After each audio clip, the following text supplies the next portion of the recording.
There is no doubt that Nigeria is one of the world's largest oil exporters and has been the Africa's continent's leading economy for several years. The country faces immense challenges as statistics indicate that about 87 million persons live on less than $1, a development responsible for the ranking of Nigeria as the country with the highest number of people living in extreme poverty. It is, however, not surprising that majority of the challenges bedeviling the nation are rooted in high-level corruption, including the recent Process and Industrial Development P&ID scam, among many others. Addressing a news conference on the findings of its investigation into the P&ID scam, the Executive Director of the Civil Society Legislative Advocacy Center, Awal Musa Rasfajani, accused successive administrations of not doing enough to address the menace of corruption. He wondered why the Public Procurement Act is yet to be enforced, especially in the world of contracts.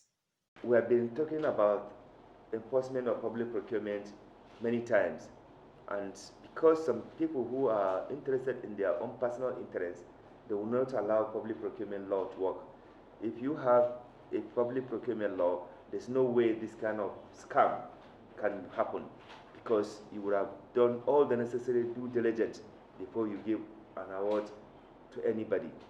A company that has no any history of professionalism in contract, because of personal interest, you made it possible to award this kind of contract, and yet you have an agency that is supposed to ensure and regulate how contracts are given. The report further identified insincerity on the part of government officials to reasons why contracts such as the P&ID with international dimension will not be noticed. What we are saying is that, what was the Ministry of Justice that took over this case? What were they doing all this while?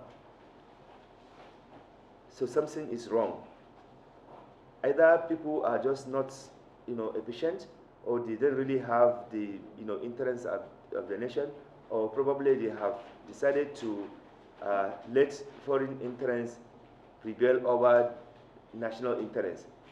They need to answer this question, because this is one case out of so many possible cases that Nigeria has been going through, because we have people who simply are not patriotic, they are not committed to the nation.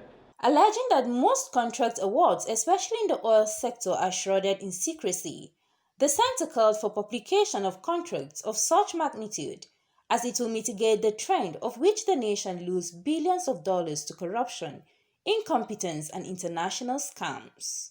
CNA News.